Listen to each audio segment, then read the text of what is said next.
Yes. Welcome to another special edition of the Poor Man's Poetry Podcast. I am one half your host. You already know my name is Dennis. Thanks for watching, tuning in, and subscribing here on our YouTube channel. Thanks for also listening on all of our digital streaming platforms such as Apple, Spotify, Google, SoundCloud, iHeartRadio, etc. As you all know, here and on our website, we are going to decrypt your favorite songs by highlighting the favorite poetic devices, such as metaphors, similes, assonance, consonants, and your double entendres, etc. I'm pretty sure you all know this, but it has to be stated for those that don't.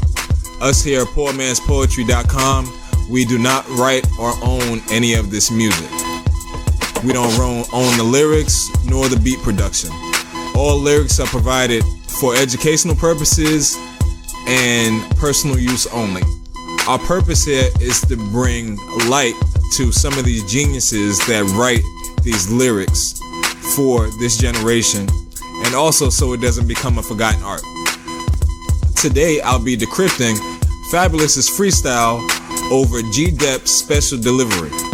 He did this freestyle on DJ Clue's Stadium Series Part 2 mixtape. This was done back in, I believe, the early 2000s.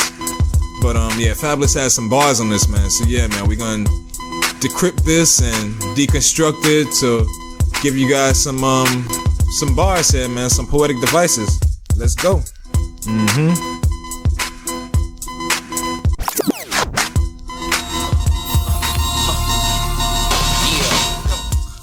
Please believe it. Believe it, please. Fab niggas. Shout out to DJ Clue too, man. Pioneering this game, man. For the culture. Yeah, man. Brooklyn, we back. Brooklyn, let's go. Yo, it won't stop till these young cowards bleed. So if you see the kids spitting shells, it ain't gonna be sunflower seeds. Alright, that was actually an example of a metaphor. A metaphor is a figure of speech used to make a comparison between things that are unrelated, but similar at the same time.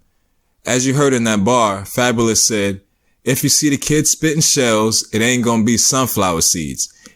He's comparing the shells from, whatever he's spitting it from, to the shells from sunflower seeds.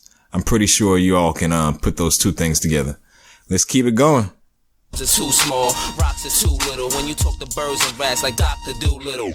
He said your rims are too small, your rocks are too little. When you talk to birds and rats like Dr. Doolittle. Like Dr. Doolittle. That's actually an example of a simile. A simile is a comparison of two things using the words like or as. And if you all didn't know, Dr. Doolittle, he was a fictional character back in movies in, I believe, the early 2000s, or Eddie Murphy played that Dr. Doolittle, but the character was actually made early back in the olden days, but he was a veterinarian that found out that he could talk to animals. So put those two things together and you'll see how Fabolous got that bar. Let's go. I barely reloads. I got those slugs that'll hit you in different area codes. Ooh. He said, I barely reloads. I got those. You guys remember that song by Ludacris back in the day with Nate Dogg on the hook? I got those. Or, well, you know the original lyrics to it. But, yeah, as you heard there, he was using that as wordplay to say, I got those slugs that'll hit you in different area codes. He even shouted out Nate Dogg and Ludacris by using area codes in that bar. Let's keep it going. My homie, I ain't Scarface, I'm the quiet dude that creeps behind Tony. That's actually an example of imagery. Imagery is actually the use of words to describe a situation to create images in the mind of a listener. Have you guys seen Scarface? Okay, if you haven't. Tony Montana, he's the main character. He is actually Scarface. And his best friend, whose name was Manny Ribiera, he's the guy who was the quiet dude who was always creeping behind Tony. He was sort of like his protector, his bodyguard. He helped Tony get to the top. So yeah, you get that bar now. Let's keep it going. For 50,000, I'm the kid involved with more projects in New York City housing. Let's stop it. That's actually an example of a double entendre. A double entendre is actually a phrase or a word that has a double meaning or might be understood two different ways. So, Fabolous says there, I'm the kid that's involved in more projects than New York City's housing. If you guys don't know, a housing projects, well, you can find housing projects anywhere, but since Fabolous is from Brooklyn, New York, he's specifically talking about those housing projects in New York. And he's saying that, well, comparing it to him being involved or knowing or being able to walk through all those different housing projects in New York.